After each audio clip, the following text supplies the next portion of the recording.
80 शब्द प्रति minute. Start. Bharatvarsh Asia का सबसे बड़ा देश है, जिसकी आबादी 2001 की जनगणना के मुताबिक 1 अरब से ज़्यादा है। इस विशाल देश के लोग भी विशाल हैं।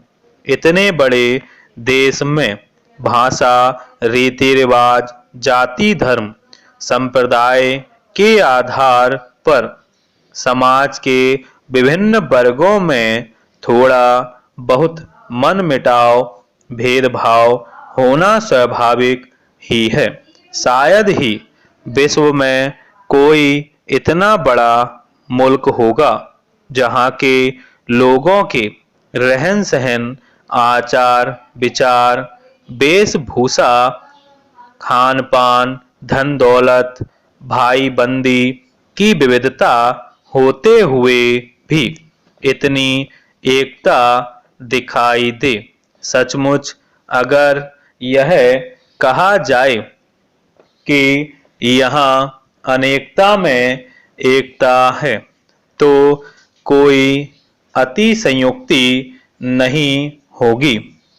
इसका मुख्य कारण यह है कि भारत एक धर्मनिरपेक्ष गणराज्य है। यहाँ पर अभी नागरिकों को समान अधिकार प्राप्त है।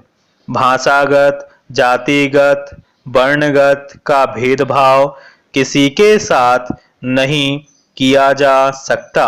इसके अतिरिक्त नागरिकों के मौलिक अधिकार हैं, जिनका हनन किए जाने पर नागरिक न्यायालय में अपील कर सकते हैं।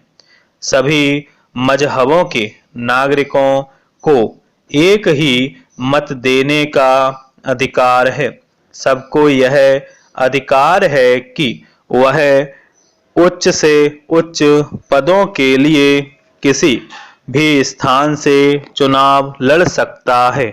यहाँ के समस्त नागरिकों को सामाजिक, आर्थिक और राजनीतिक न्याय प्राप्त है तथा अपने विचारों की अभिव्यक्ति, विश्वास, धर्म और उपासना की स्वतंत्रता है।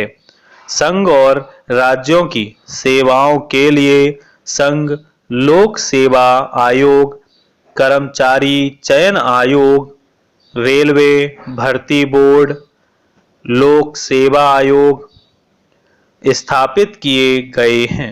देश की व्यापक सुरक्षा के लिए आपात प्रबंध किए गए हैं।